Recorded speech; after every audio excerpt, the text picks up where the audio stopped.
Chapter 6. The Realization of God's Plan. Once again, we would like to draw your attention to Nemesis, the goddess of avenging justice, the natural law usually known as fate, the goddess with whom you and all your fellow men still have an open account. Her warning letters calling for continued part payment reach you continually, and their sphere of action is in your blood, in your entire life. They manifest themselves as fate, threat, sorrow, distress, weakness, disease and death. On her part, there is no sadistic pleasure at all in afflicting you in this way, because Nemesis has her eyes covered with a bandage. She corrects impersonally, and she will keep doing so as long as you have not yet begun once more to walk the path to true humanity. If you think this over, you can imagine with what enormous sorrow this planet is burdened, what woe is spread over the earth, filling all the kingdoms of nature. Indeed, the planet on which we live suffers intolerable pain, and the fire of Nemesis keeps on raging. This is the right moment to draw your attention to the exceptional point of view of the universal gnosis among all the other points of view we know in this world. People ask one another, "What are you? What denomination do you belong to? What are you interested in? What is your hobby? Do you like philosophy or occultism?" People talk like this because they are possessed by the malignity of ignorance, because their personality vehicles and state of being are crystallized, because they no longer possess any semblance of the true original man's glory. That is why your seeking in the midst of the most intolerable grief and pain is at most a pastime. You try to hide behind it. You should realize that there is only one way to meet the demands of Nemesis and settle your account with her. Only one method, that of the universal gnosis. There is no other solution. The gnosis not only asks you to take part in some worship, to sit in a temple with an earnest face. It does not ask you just to be a loyal member of a community or to send up prayers and observe rules and do exercises. The gnosis calls not only for your interest, it calls for your whole self. It asks you to go the path, everything or nothing. One may ask, is it in fact still possible to settle accounts with Nemesis? Hasn't the general degeneration progressed to such an extent that restoration is impossible? If that was so, your path through life, viewed objectively, would be tragic and dramatic in the extreme. We say objectively, for you would then no longer even feel the dramatic, tragic aspect of life. You would no longer experience it as such. You would take life as it is, just as so many people do, just doing what others do, following the law of self-maintenance, the law of an eye for an eye, a tooth for a tooth. You would take the grip of Nemesis for granted and accept it, saying, well, such is life, as if there were nothing more to be said. If this is your attitude, the gnosis has nothing to tell you and never will have anything to tell you. Then you will no longer be able to rise out of your intoxication. Then you will no longer be able to become sober. Then the gnosis will have to wait for your death, for the dissolution of your personality within the microcosm. As soon as the microcosm again possesses a new personality, the gnosis will try again to reach it.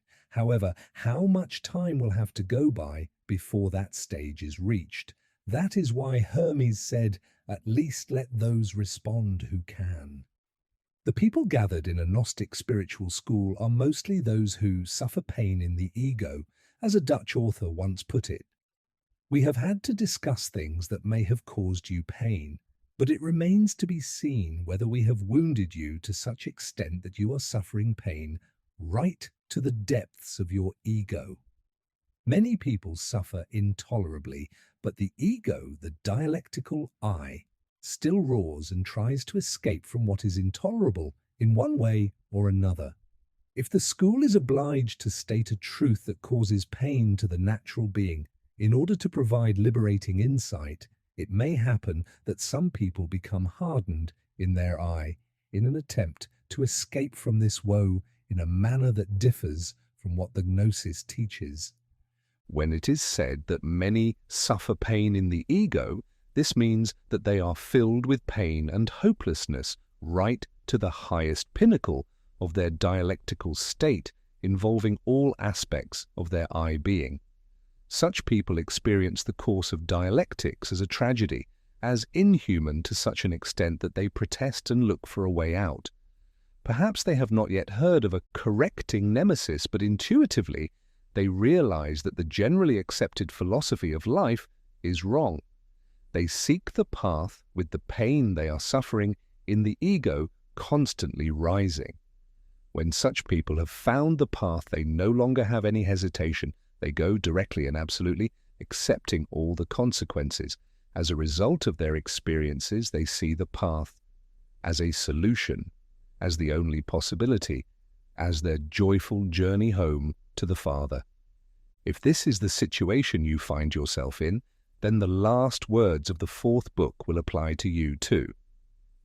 From the beginning, this has been their path, to gain life experience and wisdom regarding their fate from the circular course of the gods. Finally, they are liberated and leave great monuments behind them on earth, which remind us of the sublime works they performed as liberated ones.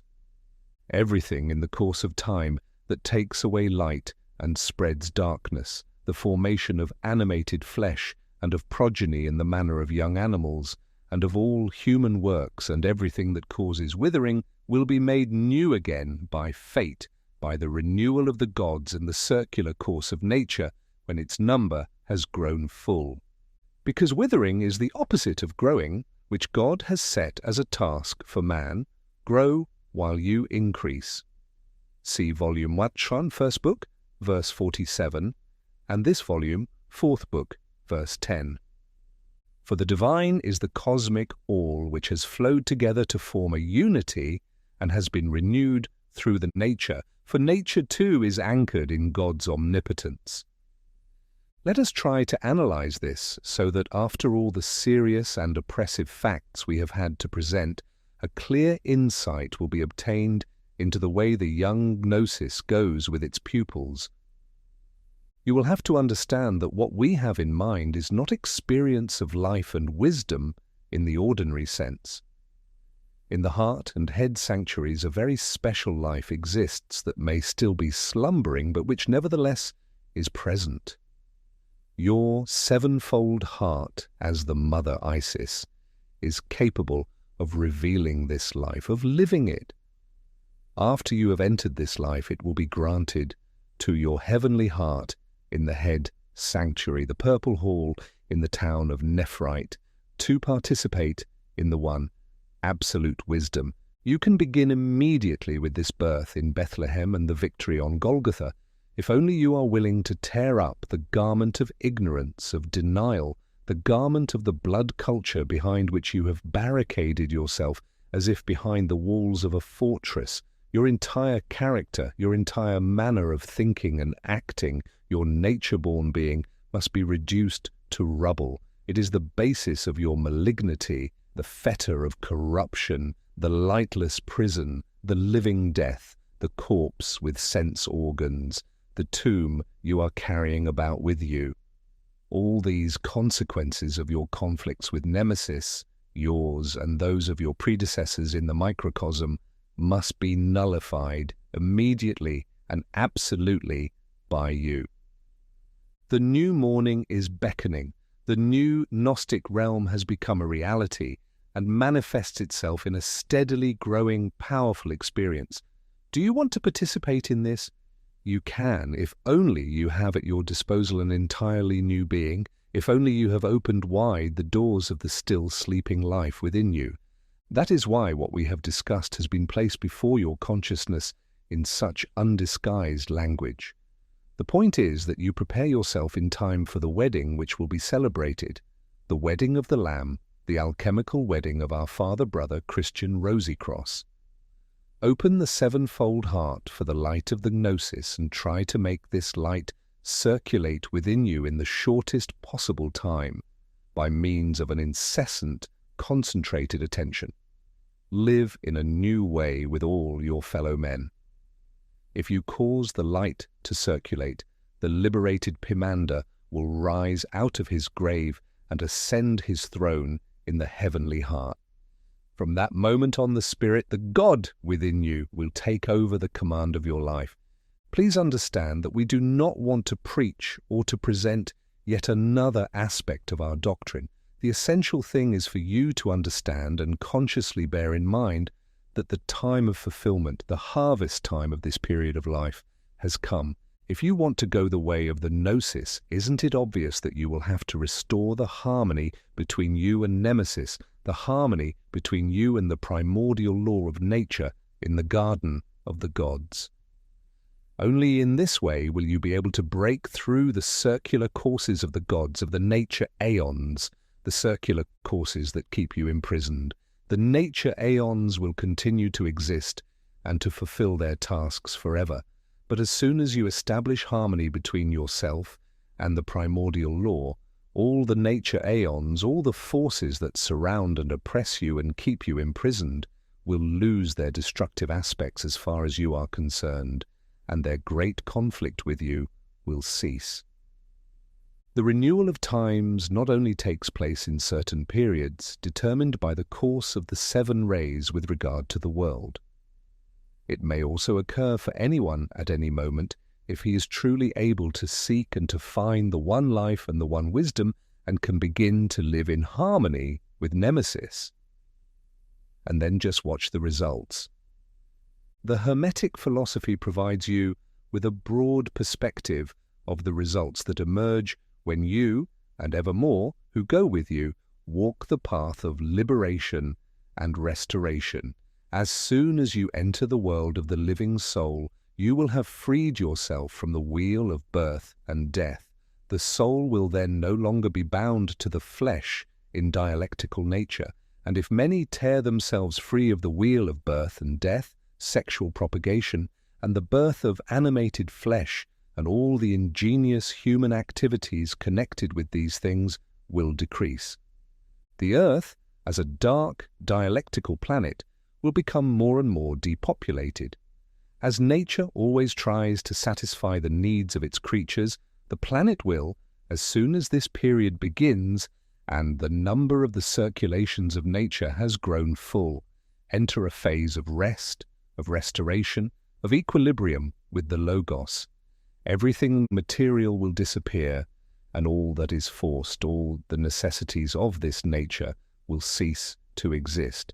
If you go the path, if you go together as a group, this development will be accelerated, the natural aeons will be renewed by fate, and the circular courses of nature will again begin to revolve, but in a different way.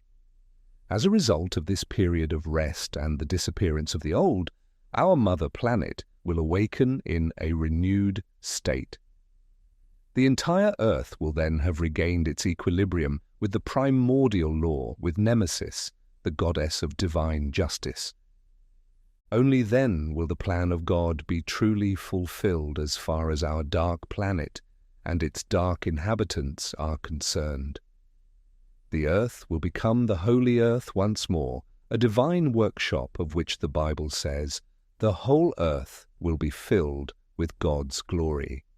Birth and all the works of God on earth will be restored in a perfect state. The entire earth will be possessed as an inheritance not by animated flesh in the dialectical sense, but by living soul entities who will use this workshop for its task. In this way, everything in the course of time that takes away light and spreads darkness, everything that by its variance from the divine mandate causes withering, will be renewed by fate through the renewal of the gods and the circulation of nature, and it will regain its equilibrium with the Logos. For the divine is the cosmic all which has flowed together to form a unity and has been renewed through nature, for nature, too, is anchored in God's omnipotence.